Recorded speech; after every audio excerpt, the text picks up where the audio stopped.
World of RPGs, Episode 25, Malta. Welcome to the World of RPGs, a podcast in which we travel around the globe and learn about the local role-playing game scenes. I'm your host, Mo Bots, and in Episode 25, we are going to Malta. 25 is a big number for me. I never thought there'd be 25 countries to cover or that I'd run the podcast that long.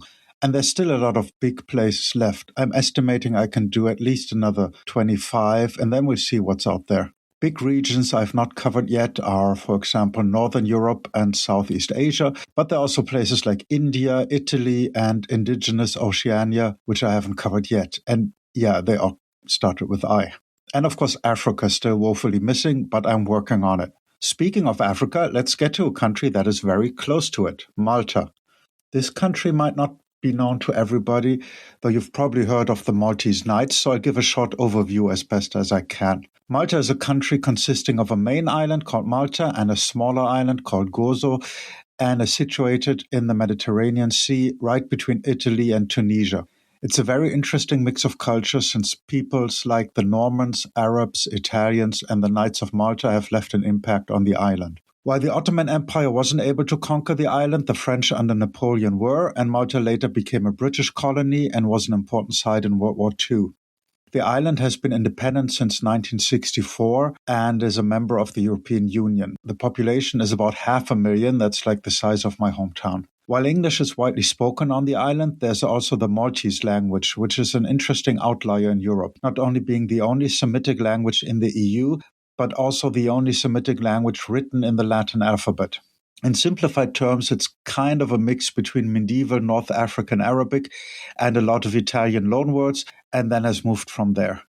At the same time, the main religion in Malta is Roman Catholicism. I actually visited Malta in 2013 for my honeymoon. The reason we chose Malta was actually kind of funny. I wanted to go far away and to some places which are exotic, whatever that means, while my wife wanted to just stay close to home and just hang out.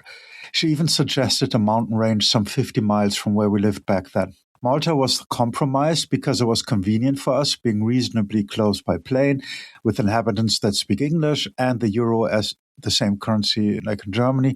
On the other hand, Malta has a fascinating history with a unique mix of European and North African cultures. And all of that on a tiny island, so it's not like you'll have long trips on a vacation. Well, we did take a ship to Sicily for one day just for fun, even though the travel organizer had advised against it, since we did have to get up at 5 a.m. for that. Anyways, it was an amazing stay. The people were great. There was nice food like fresh fish or rabbit stew and lots of interesting historical places. You've probably even seen some of the island because many movies set in antiquity like Gladiator, Alexander, or Troy were shot there. I hadn't really planned on doing a Malta episode at the moment, since I was in the middle of researching Central and South American countries. But then I went to a convention in Germany and met two Maltese role players, so I just had to take the chance and do an episode. One of them recorded the teaser at the end of last episode for us, and here's him telling us about the role-playing scene in Malta. Hello everyone, my name is Michele, I'm from Malta. I've been role-playing for about 30 years now, since I was maybe 10 or 11 years old. I started from watching the D&D cartoon on TV. It inspired me.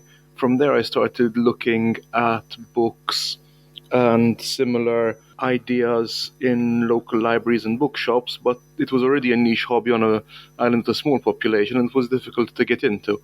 Eventually, with internet access, I was allowed to see way more information, read entire books, see people's opinions.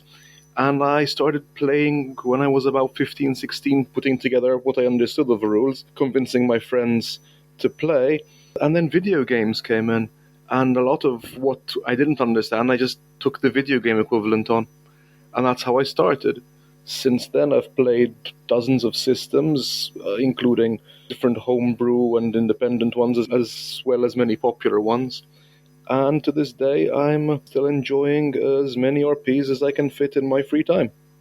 So, are there any Maltese games you're aware of? Maltese games, from my point of view, if I include homebrew and unpublished friend-based games, I've seen a lot. published. I know there are. They're just not popular in my friend group. And I don't know of anyone who does play in Maltese. The local language we will use to make things clear, to understand each other, but most role-playing scenarios are carried out in English. Okay, so is it like a mix between the two languages then, or do you actually play in English? We mostly play in English. Sometimes players who are more comfortable in Maltese will use the language to express ideas or concepts or plans that they understand in one language better than another. But it's more likely for especially role-play heavy games to be conducted entirely in English. Is there any Italian influence in the games? Like, do you have enough Italian speakers that they would get games from Italy?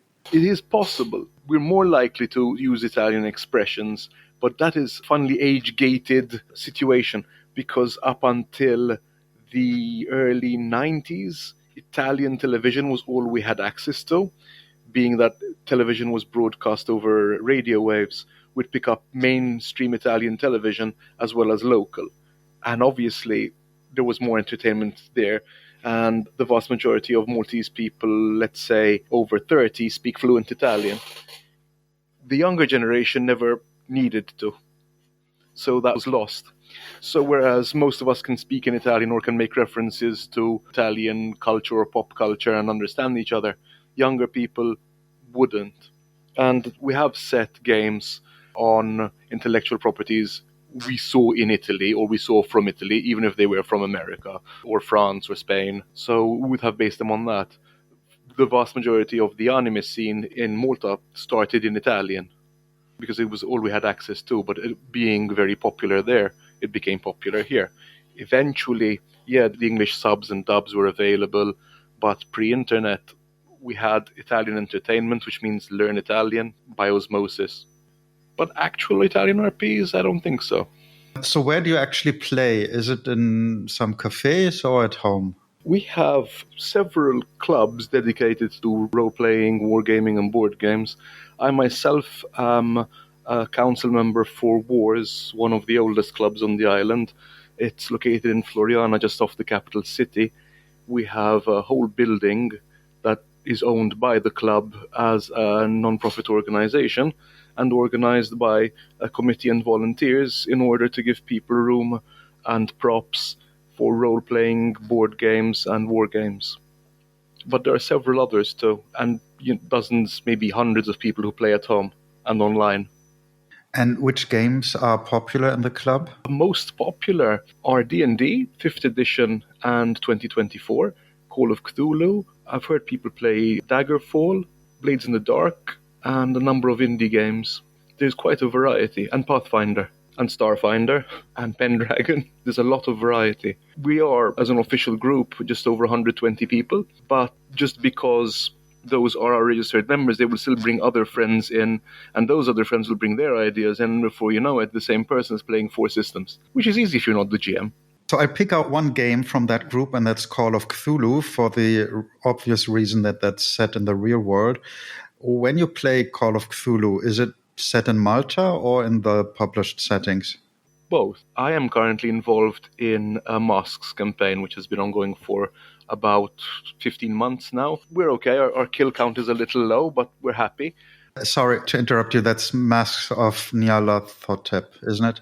Yes, Masks of Nyarlathotep. Being a scripted campaign, we started off in America in the 20s, a place where most of us have never been in a time that none of us have been alive. And now we're in England, which we're a bit more familiar with, but still we're basing it on what historic knowledge we have. We do have Call of Cthulhu games that are set here, and that would involve small local legends or small local ideas that are blown up to Call of Cthulhu levels. You know, having small coastal villages that trade with deep ones, having local councils or local persons of power who are working with otherworldly forces. The local flavor always adds a very similitude, a level of immersion that might be pleasant to some, but not everyone seeks it. So do you also have gaming conventions?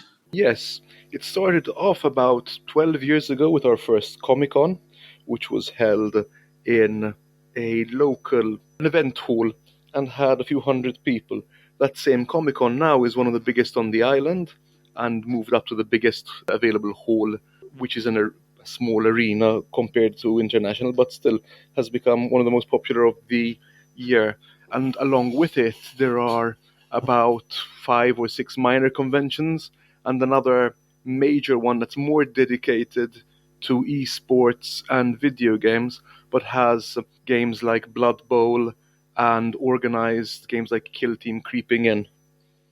So, role playing not being a competitive sport of any kind, apart from League, but League isn't popular here and it would be very messy. It's probably the biggest we have. Local cons, the biggest ones will have a few thousand people attending, local exhibitors, some international artists. It's as big as Malta can allow with its current resources. The smaller cons will be easily 20, 40 people attending. It will be a very small local event run by a small local group looking to publicize the hobby. So just for the listeners to get the dimensions of the island, how far does it take you to get from one side to the other? To cross Malta, in theory, would take a car maybe 40 minutes. However, being so traffic dense, going 2 villages over can take an hour if you're unlucky, because our infrastructure was never built with the boom of cars in mind. So a small incident can cause massive delays. Malta as an island is 27 kilometers across, so crossing the island really isn't a large deal. We don't have trains because, again, we're under 30 kilometers across. We do have a reliable enough local transport system, but people traveling normally by car or by bus won't take more than an hour, maybe an hour and a half to get anywhere. And conventions very often will offer shuttle services so that people can stop off maybe a town over or a few blocks over and get delivered directly. The biggest conventions do have minor parking issues, but it's more of an exhibitor problem, having to set up and tear down before and after conventions, whereas attendance requires less. Also, as far as conventions go, they're more attuned to board games or video games rather than role-playing. Some role-playing does take place, but due to the commitment it would require, it's very limited considering our size and the time spent there. And you mentioned when you started out, you found some games in shops. So what's the shop situation like in Malta? So your average book or toy shop is probably not going to carry any role-playing material. The first shops that were dedicated to this sort of material opened about 20 years ago. Since then, there are now at least 8 or 10, some with multiple locations all over the island. All of them offer delivery, and what they don't have in stock, they will gladly acquire. And since we speak English as a national language as well as Maltese, we have absolutely no problem with translation. So people who aren't buying directly from a supplier can buy from local shops or can have local shops order for them. It is logistically frustrating. We are an island, so things take a little while to get here, as in it might take a week for a book to get here unless we're paying for express. But even the most indie or the most hard to find books are either available as PDFs or can be shipped here at reasonable cost. We do, however, more on word of mouth and experience to find new, smaller games. We met at the Kraken convention this summer, and I was wondering, because there were sessions run by people from all over the world, although the world being mostly Europe and the US. In any case, did you notice any differences in gaming style between how it's done in Malta and people from other countries? Interesting you should bring that up. My experience in Malta is mostly with friends. I've played for many years with many people, but it's more or less the same circle of, 20, 30 people. So it's a very small sample size, all things considered. Whereas I have friends and I have GMs and I have players more interested in combat and others more interested in the social or political aspects of a game. I found that many of the games run on the Kraken were more rules light, more abstract games. There was a lot more emphasis on improv and acting and creating a cohesive narrative than there was on individualism, which I do see some of, but it's more the exception than the rule in my role-playing experience locally. Although that might be because of the tone of the convention also. I mean, that convention originated in Germany, but the audience was very mixed. But yeah, I wouldn't say that that's a cultural difference. It's more national culture difference. I would rather say it's the culture of that convention. Because I know lots of Germans who only play very, let's say, gamist or rule-based games and also wouldn't feel comfortable there either. I understand what you mean. I have a lot of people who will gladly try new systems and then openly admit that they liked or didn't like them, whereas others just don't want to invest the time to learn new systems and say, I've played this, I've played it for 20 years, I'm not going to stop to play anything else. Speaking of different styles of gaming, is there also a LARPing scene in Malta? There is a LARPing scene in Malta. It is growing. They're advertising and they do have small groups and companies that do meetings and live action roleplay. However, it is a small subset of a small subset of a small subset. So the cosplay community is a lot more active than the LARP community, but there is a crossover. Malta is pretty much an extension. It's like a small subset of pan-Europe by now. We have a lot of Italian influence, a lot of English influence. And what makes us unique, I guess, is that per capita we have a surprisingly large amount of players. It'll be difficult to find someone who hasn't heard of role-playing or at least D&D. I mean, everyone knows someone who does play. There was actually one person I had on my radar for Malta already, having seen some of his work on social media. While he currently lives outside the country, he has taken a deep dive into Maltese folklore and mythology, so here's my interview with him. Hi, I publish under the name R. Gramshul. It means the lizard cave. And this essentially comes down to a folktale / legend that lizards on the island of Filfla have two tails. And I quite liked this idea. The name stems from a local legend. The logo reflects that, because if you see the logo of our Grimshul, it's a lizard with two tails. And also, R has Ein in it. So that is even more Maltese. So that's where it comes from. In a blog post that I will release on the 10th of August, which is R. Grimshul's 5th year anniversary, I have a list of sort of like, oh, here's the game I made. Here's the inspiration of me making that game, why I wanted to make that game, how I attempted to do that in a paragraph or so, and then what the name means. Because, again, I'm aware all of these names mean nothing to non-Maltese people. And I wanted to give more context behind that, particularly as, for example, Osfor, which is a lyric game about birds hunting and remembering the dead. That has double meaning. So Osfor means to vanish in Maltese, but it also comes from the same root as Asfur, which is bird. So I quite liked the idea of like, oh, a game about birds vanishing, which is entirely the game, essentially. It's remembering the dead. So it's a game about bird hunting in Malta, essentially. And not all of them do that. I've, started to experiment because I quite like the linguistic aspect of Maltese and all of these words, which are unfortunately vanishing. In this blog post, I kind of went into a little bit more detail about that, which I think by the time people are listening to this podcast, it should be up. I got into RPGs ages ago. I first started running D&D 4th edition back 20 years ago or so. When did that come out? I don't even remember. 2011. I then abandoned RPGs for a little bit and then gotten into it again with Critical Role and Stranger Things with the resurgence of D&D 5th edition.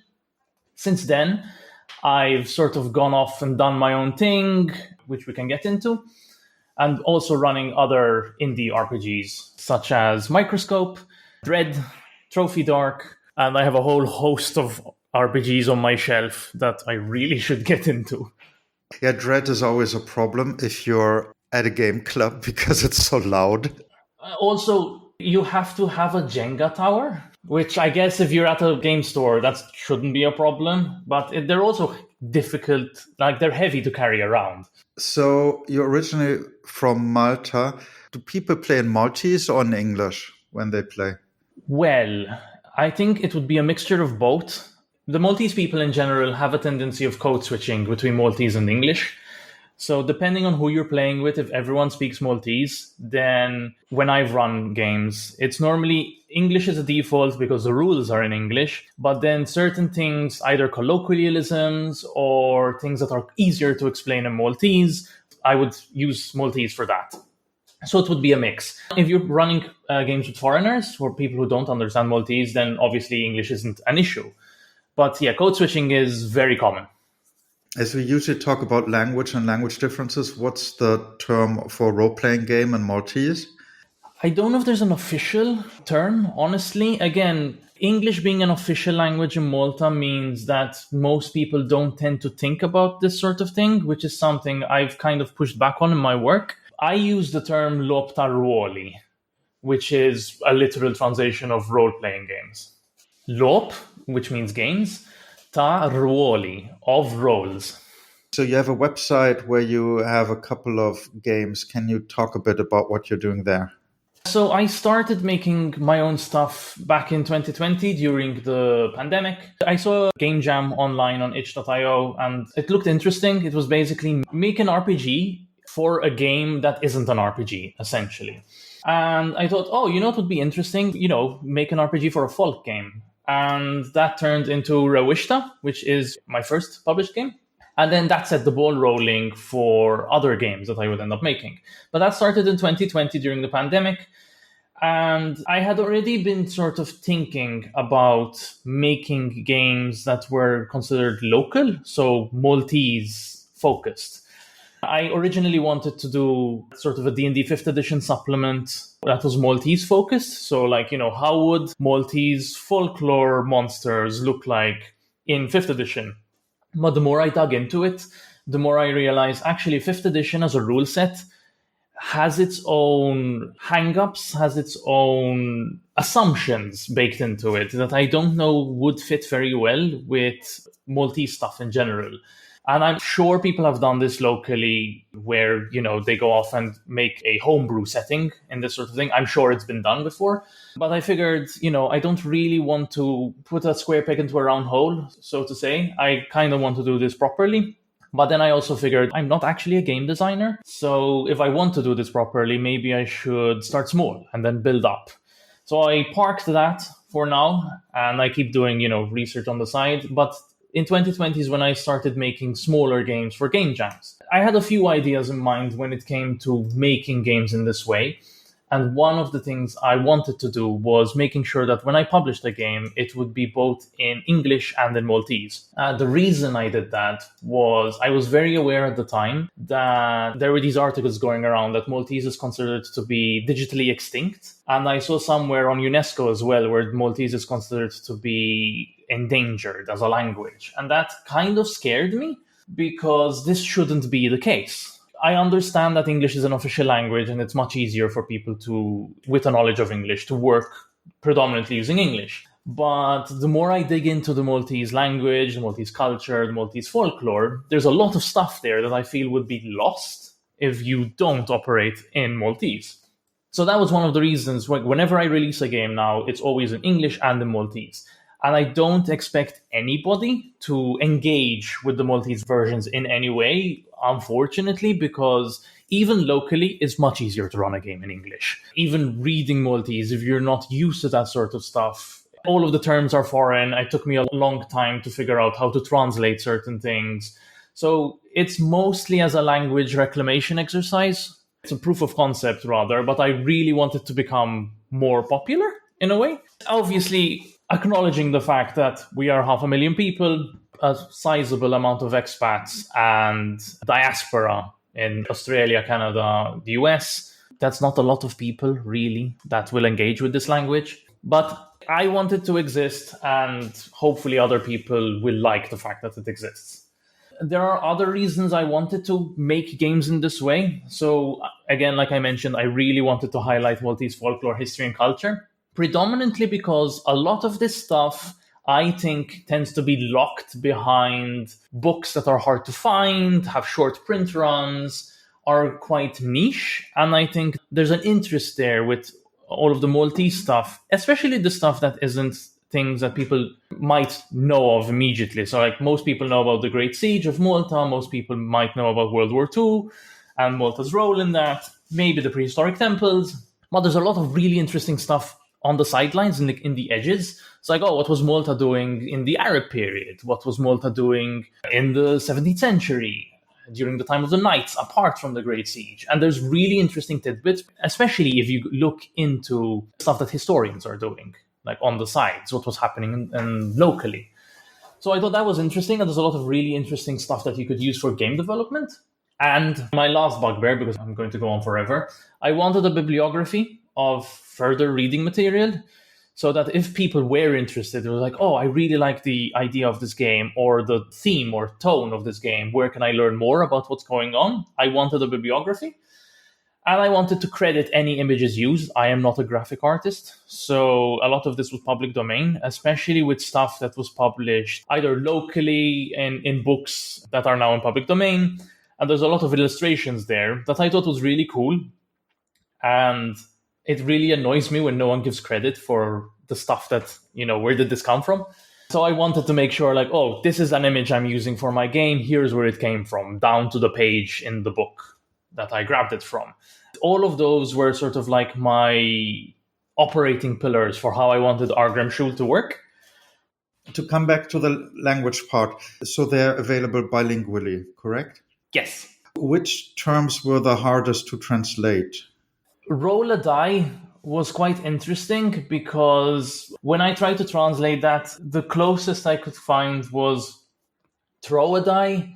In your previous episodes, I heard a lot of people talk about the idea of it being cringe to have games written in the local language. It sounds weird. And the more I come back to my previous work written in Maltese, I always get that sense of cringe, like, oh, this feels weird. But I think primarily it comes down to you just not used to it, really. But I know Roll a Die was quite tricky. I think that's the one that I remember the most. Even the concept of tabletop games was weird in the sense of like, oh, do I translate it as games of the table? Again, I'm not a translator. I haven't run this by official translators. So I'm sure that they might have different opinions on how to translate this. It's just me. But that might be an interesting exercise. Run it by an official translator and see what they think. So what would roll a die be in Maltese? I translated it as Waddab Damma, which literally translates to throw a die.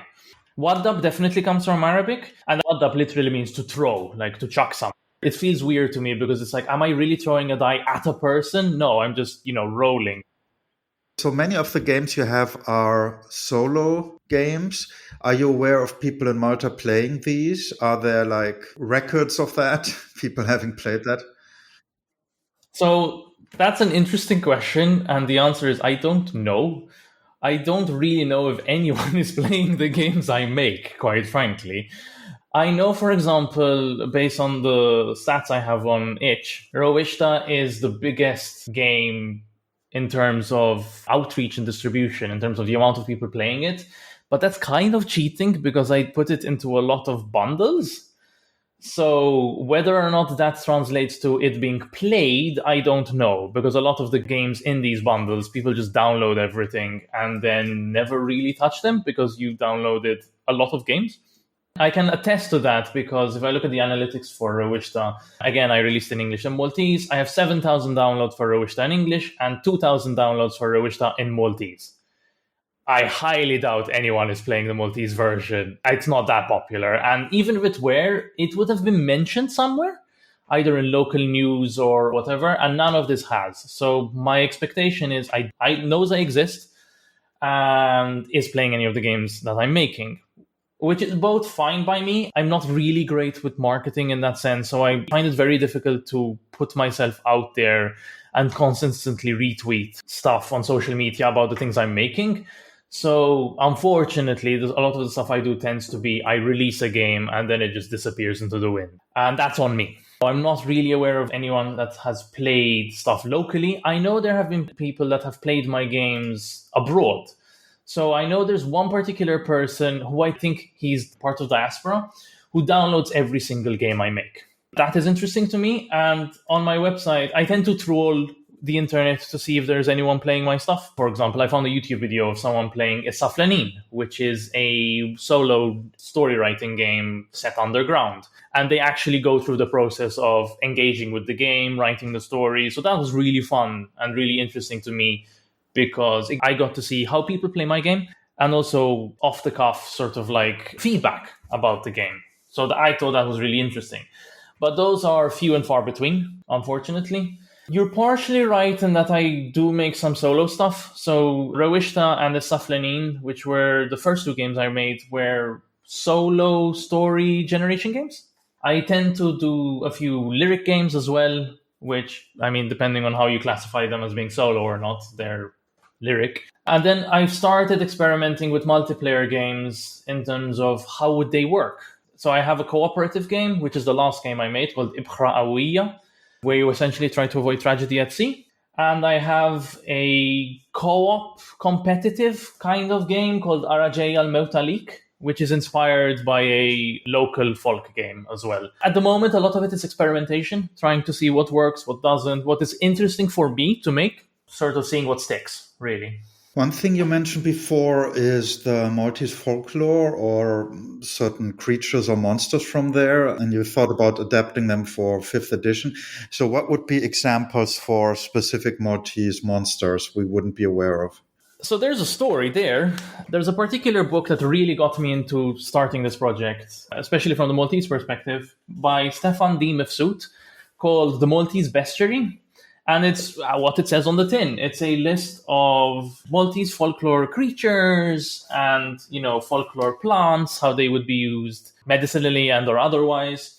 And it's really well done in the sense that he's a biologist by profession, so he approaches it taxonomically in a way. Sort of like, here are all the spirits, here are all the jinn, because we have jinn in Maltese folklore. And that was interesting. And I think this particular book has been very influential in setting a lot of other local projects off to explore Maltese folklore. I haven't seen games so much, but I have seen film and I have seen books that have been triggered by this sort of thing. So an example of interesting Maltese creatures, the Bellia, for example, is quite classic. It's a well monster. So if you are digging about in wells or something, the Bellia will probably get you. It's a creature that will suck you into the well and sort of drown you. Probably used to tell kids to stay away from wells. I've seen that come up quite a bit. Other common ones would be, there's the boogeyman called Il Babau, which I think is a term that is used throughout the Mediterranean. There are a few others that I think are quite interesting. Isilfiun is interesting. It's a massive shark. And it's sort of this cross between folkloric creature and Bigfoot, Loch Ness monster type thing. Sort of, it exists, I've seen it, but then people don't have photographic evidence, or it's never been seen, or that sort of thing. Or, we've caught one, and that sort of thing.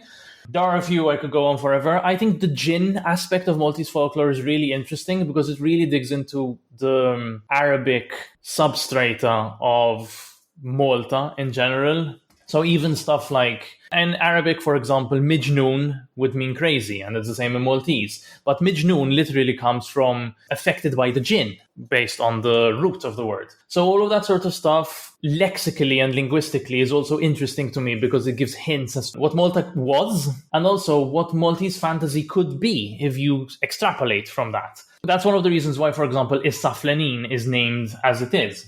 The only mention of Saflenin is in a prehistoric temple called Hal Saflini. And I think there's a village that has long ceased to exist called Isaflin. But Isaflenin to me means the undergrounders, because they're people that live underground, which is where I extrapolated this idea of escaping from a cave. And there I managed to throw in all of these underground folk tales and legends and that sort of thing based on the idea that apparently there's a lot of caves underground in Malta and lots of spooky things live there. And I thought that was an interesting idea for a game. But yes, I think that book has been really influential in locally, maybe not in games. I haven't seen that so much, but definitely in culture in general. It's been quoted quite a lot. And the author has since released 2 other books in the series exploring Maltese folklore and making it more accessible. That's also made me go off on a bit of a binge. At the back, he has a bibliography.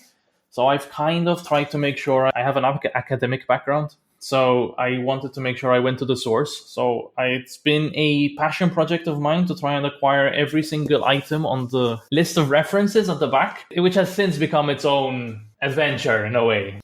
I thought about doing a solo journaling game just about the researching part. And there's this joke that Wikipedia is choose your own adventure for grown-ups. I definitely agree. That's an interesting point, mostly because if you're doing research for a particular game, let's say hypothetically you're part of the diaspora, you're an expat, and you want to research stuff about Maltese folklore for a project that you're working on. Where would you go? You'd go to Wikipedia first. Perhaps you'd look online to see maybe there are articles written either academically or otherwise. This was one of the bugbears I had when it came to writing stuff for games. None of this is accessible online unless you have someone either talking about it or, writing in-depth articles about this sort of stuff. And I think academically it's been fairly decent because the University of Malta has released a bunch of stuff online, most of which you can read through. But a lot of the really important books or really interesting books, or books I find interesting rather, that deal with, lexicography and folklore and history are limited print runs, available only in Maltese. So if you're part of the diaspora that doesn't speak Maltese, you're kind of stuck. You have to go to the library to find them. And that kind of means you're stuck. You're limited. You can't really make games about this sort of stuff when you only have surface level material. So a part of me was also I wanted to find the books for myself because that's the only way to get a better idea of the topics I wanted to discuss. But also, I thought it was a shame that all of this was locked behind these limited print runs, and then sometimes you don't even know where to look. So if I'm writing about, for example, underground Malta, where do I start looking? What is there about underground Malta? And there's a lot of folk tales about underground Malta, but if you're not aware that they exist, and they only exist in Maltese, for example, then they might pass you by. Is there anything you want to add before I stop the recording? I think there are a few things that I think are interesting to me personally. I mentioned this in our chat on Blue Sky. So I am aware of other local Maltese RPGs. A lot of these made a thing and then have vanished from the internet, which is a bit disappointing to me. But actually, that's an aside. I mean, this is only really relevant to you if you're going to keep digging for a Maltese episode. One thing I wanted to mention, which was influential to me, was there was one particular game that was influential to me and actually started making games. And it's a Maltese game. And I guaranteed no one has heard of this, but I think it's an interesting game nonetheless. And it's a lyric game. It's called The Government versus the Trees by Glumdead. It's essentially a lyric game about the struggle between the Maltese government essentially destroying trees and the local population kind of not really doing anything about it. There's a lot of initiatives, so that's kind of downplaying what the local movements are doing. But yeah, and it's an ongoing topic. And this lyric game was influential to me in starting out Argram Shul. So I thought that was quite interesting. I wanted to mention it because it's quite important to me. I'm not aware of any other local RPGs that are releasing in Maltese. I know of a few other projects that have tried to do something related to Maltese folklore. For example, Sehtet Swar by Chucky Bartolo was a project that I remember seeing on Facebook that dealt with this sort of stuff. And specifically, he was doing Maltese folklore for D&D 5th edition. But his stuff has been scrubbed off the internet. I can't find it. So any stat blocks that you can find, they're on Reddit, essentially, running around randomly. But there's no localized place where you can find that. But other than that, I don't really know of anything else. I know from a video game perspective, there are a few people dabbling in Maltese-related stuff. It's always difficult from a commercial perspective to push for this sort of thing because, 500,000 people, how much money can you really make from this sort of stuff? And if you're not Maltese, is this interesting to you? This was one of the things actually I struggled with. There's a reason I picked the name Argram Shul, and there's a reason why it has what to non-Maltese people look like funny symbols. It was very important to me that both Argram Shul and the names of the games I release were in Maltese, because it's super rare that you find something released in Maltese to begin with. I knew it was going to be a thing where like nobody knows how to pronounce Argram Shul, because obviously if you're not Maltese, why would you? And a lot of it just looks weird. So to counter that, I started putting IPA transcriptions under the names of the games and in my website under the name of the project, essentially. I don't know if that helped in any way, but it was intentional. I wanted to sort of center the idea of like, this is a Maltese project. Ideally, it would be Maltese first. I kind of start writing in English and then translate, so I'm not quite there yet. But that's the intention. I want to make sure like this is a Maltese first. It's unapologetically Maltese, if you want to put it that way. So that was very important to me. And I don't think that will stop. I want to make sure that anything I release will be available in both English and Maltese, even if it means things will take longer to come out and possibly more expensive. It's just that important. Last but not least, a bit of a surprise. I basically followed a publisher on Kickstarter, and their second campaign had specifically Maltese letters in the game title. So I was like, wait a minute, isn't that from It Can't Be? Oh, it is. And I found this out just in time for the episode. Please keep in mind I recorded this in September 2025, while the game Francis and George was still in production. Now in early 2026, the game is actually out and my copy is waiting at my parents' address for me to pick up and play with my daughter. I'm Fleur Shortino. I'm one half of the Wanderer's Tome. We are a small publishing house that's run by me and my sister Chelsea, who unfortunately could not join this interview today. If you were told about Malta earlier, then Malta gets a lot of power cuts in summer as well.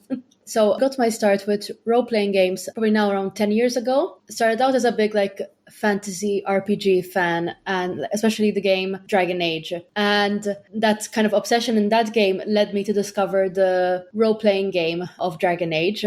And it was through that I kind of organically started learning about role-playing games and then tabletop role-playing games and becoming quite obsessed with them. And then from Dragon Age, moved on to Dungeons and Dragons, and from Dungeons and Dragons onto a lot of other small indie experimental role-playing games.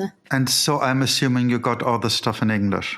Yes, everything was in English. I contacted you because you're part of Wanderer's Tome. So can you tell a bit about how that came to be? So I started Wanderer's Tome, like I mentioned, with my sister. We started off with doing small bits, we were really into murder mysteries, and we would end up writing a lot of our own. And, we were writing them together. I have a background in graphic design and book publishing, and I was making a nicely packaged murder mystery looking game. And we were we may as well slap them under a label and, start selling them. And this kind of idea of publishing things together kind of snowballed into us wanting to make our own role-playing game. This also came about during COVID as well. So we had the time and the space to start experimenting with role-playing games. It also helped that before this, I was working with a board game company in Malta. It's the only other kind of company that works at tabletop games in Malta, called Mighty Boards. And I got a lot of experience working with them with publishing games and crowdfunding, marketing, all of this stuff. And we thought we could combine our skills together and my experiences and go into this field, just the two of us. Mighty Boards, what do they do? They do board games. Can you give an example? Their biggest ones, I think, are Fate Forge. They have Rebirth. Games like Petrichor, which is one that I had worked on before. They've grown quite a lot in the past couple of years. When I first heard of Wanderer's Tome, I thought you were British because the first game that came out seemed so Victorian English to me, which is Flabbergasted. Can you say a bit about that game? Flabbergasted is a comedic role-playing game set in the 1920s. This was our first idea, our first game. Again, it was during COVID. I was reading a lot of books. And one of those, as I was getting into the works of P.G. Wodehouse and his series of Jeeves and Wooster. Yeah, I kind of fell in love with this world of his and the dynamic of a bumbling aristocrat with a very put together and competent butler or valet. And I wanted to think, how can I turn this fun dynamic into a role-playing game. Being from Malta, British culture is quite prevalent here because it wasn't only up until the 60s that Malta was under still British rule. So I understand why it's confusing to think that we would have been a British company, but it's mostly because it's just such a strong influence on Love Maltese. Like my dad would show us a lot of these classic British comedy shows growing up, like Blackadder and Fawlty Towers, and that really informed my sense of humor growing up. So what's the system behind the game? Is it an own one or an adaptation of something?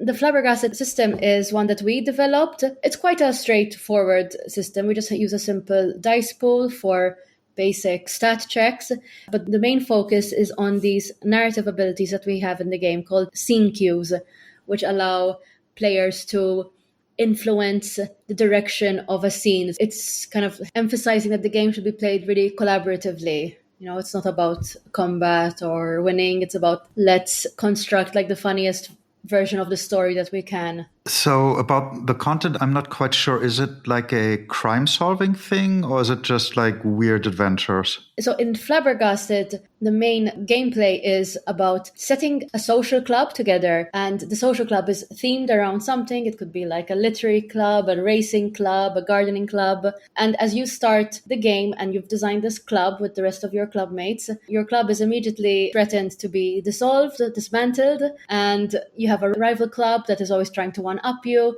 And this game is about going on like these petty competitions against your rivals, trying to figure out how to save the club. It's a lot more about social situations and scenarios. And that's kind of like the structure of the game. We do have an expansion called Mystified that does add a mystery solving element to it, inspired quite a lot by like classic cozy whodunits of Agatha Christie, but also some other mystery genres of that era, like a bit of Lovecraftian horror, a little bit of that, and some more pulpy Indiana Jones style adventures as well. Does Flabbergasted have any elements that you would consider Maltese, even if implicitly so? Not really, not really. There are a couple of names that are like jokes and references in there, more so in Mystified in this expansion. But no, it's not really inspired by Malta, which actually, now that you mention it, would be nice to do actually as a little side expansion. Yeah, and I have to say the games are really beautifully designed. I followed the crowdfunding. I didn't participate because I didn't see myself playing it from the genre thing. Like I would, of course, play anything at a convention, but I didn't see myself GMing it. So I stepped back from that because there were too many Kickstarters I did in the last years. But it looked really great, so I was considering it for some days. And a more recent Kickstarter, and where I noticed that your Maltese is called, if I pronounce it correctly, Francis and George. Yes. But it's just pronounced George. Yes. So for that one, because it's aimed at kids, I actually showed it to my kid and said, would you like that for your birthday? They went, yes. Thank you. Can you say something about that game?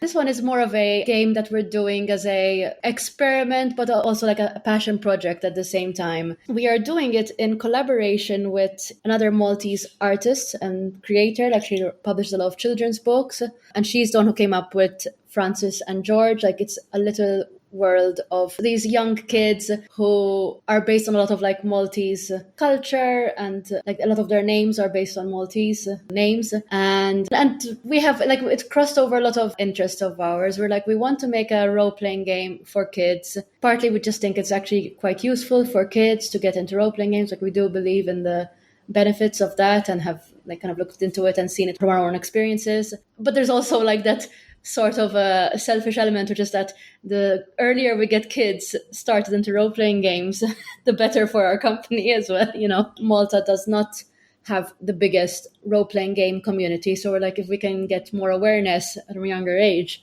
that's kind of, you know, it might work out for us. Yeah, it has been really nice to collaborate with another Maltese artist, and, you know, we get to show off a bit more about our culture, our language. So what cultural elements would be in that game? Francis and George is this IP of another artist that we're working with. We made Camp Make Believe, a role-playing game set in this world. And the cultural elements and touch points on it would be, some are just small, like surface level things, like just certain names, using the Maltese alphabet. But apart from that, it is drawing elements from like Maltese culture, like, our love of the sea. Like there's a lot of kind of pulling a bit from our history, and we're explaining the language within this game as well. Just touches of it, just like to get the interest. But a lot of the characters in this game are named after Maltese words, and kind of want to pique children's interest by saying, hey, did you know that this name is actually derived from this Maltese word? And I mean, games for children. One of the first episodes of this podcast was about Croatia. And at that time, so that was 3 years ago, the only game available in Croatian was a game made for kids. The printing was funded by some kind of city youth council to support youth work. I think this is really valuable, and I'm still looking for really good games for kids because, to be very honest, a lot of kid-aimed games are basically simplified D&D, and that's not optimal in my opinion as an intro. And I found a good one this summer, which is a bit more like simplified Fate as a structure, and I've played it with my kid and was quite happy with it, but it doesn't really have setting and adventure elements. You just do it yourself, which is fine. But yeah, I think there's still a market for that, because many kids games are basically you have an adventure group of 3 people or 4, and there's a wizard, a fighter, a dwarf, and an elf, and they go into dungeons and fight dragons. And while the rules might be very simple, I'm not the biggest fan of this adventure party dungeoneering and fighting stuff. So I'm really happy that there are new options currently out. Our idea behind this is we really wanted to teach the basic principles of role-playing games, both to kids and to parents, because we want this to be accessible to people who've never played a role-playing game, including the adults who are running this. Because it's like you said, these kids role-playing games that are just D&D but simplified. It's parents that are huge role-playing game fans and they just want to share it with their kids, but it's not catering for those who are complete beginners.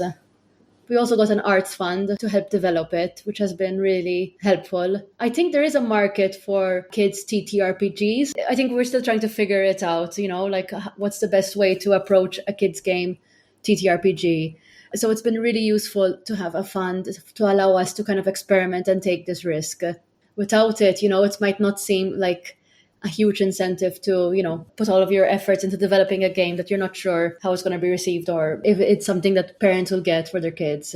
Yes, and of course for kids games, you need good artwork. I mean, artwork is always important, but if it's just aimed at grown-ups, you might as well just have text. But if it's aimed at kids, they want to see what it's about and want to see what the heroes could look like. Yes, I also think we're learning about crowdfunding for kids games, because I think that, I'd love to hear your experience or input on this, but from my understanding, it's that crowdfunding tends to be more towards hobbyists, people who are really passionate about it, and they might not be, you don't find parents casually browsing crowdfunding to find a game for their kids, right? They'll just go into a bookshop or a game store and buy something there and then. Because especially in the environment of crowdfunding, where you can crowdfund something that can take 2 years to be delivered, or 3 years, you buy something for your 5-year-old, now they're 8, and it's kind of irrelevant now for them. The material you've already published was all in English. If I remember right, the current the crowdfunding has stopped, but the campaign has stopped, but it's now being made. For that, you're planning a Maltese version too, aren't you? Yes, it is happening, even though I know we set a funding goal to get it printed in Maltese, but even without hitting that goal, we'll see how we can work around it behind the scenes, we'll definitely have a PDF version of it in Maltese. Do you think there'll be any issues in translating terms or things in a game? Yes. I think even just trying to come up with a translation of the term tabletop role-playing game, there's no official translation for that. Do you have something in mind? I actually once asked a Maltese linguist. I told him, what would you say? Loba ta ruoli malmeda. It's a literal translation of games of role-playing around the table. If I had to make one that's purely inspired by Malta and for an older audience, it would be either set with the Corsairs, in the Age of Sail. It's a good setting, and the Mediterranean's a good setting for a pirate game. something to do with the knights. My family is part of the part owners of this a museum in Malta called Mdina Dungeons, which is about the crime and torture that happened in the Middle Ages in Malta. And I've always thought I'd love to include some of that history in a role-playing game book, but I need to figure it out and see if there's an audience for it. I visited Malta 12 years ago, so I've been to the city. And at the beginning of the city of Mdina, which used to be the old capital of Malta, at the start there is this dark walk museum called Mdina Dungeons. My family is like a part owner of that, and I really love the, for showcasing the gruesome side of Maltese medieval history. So thank you for listening to episode 25 of The World of RPGs.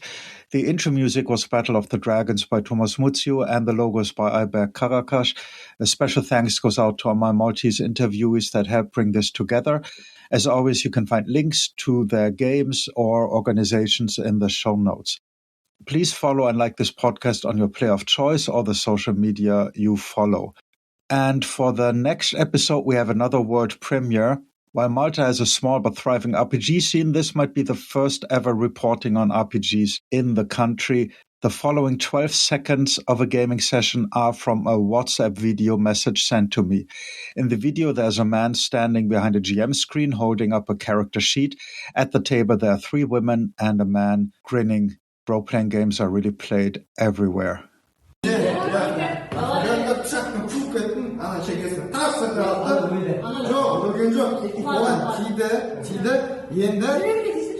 Galavarez'in kapısı var karında.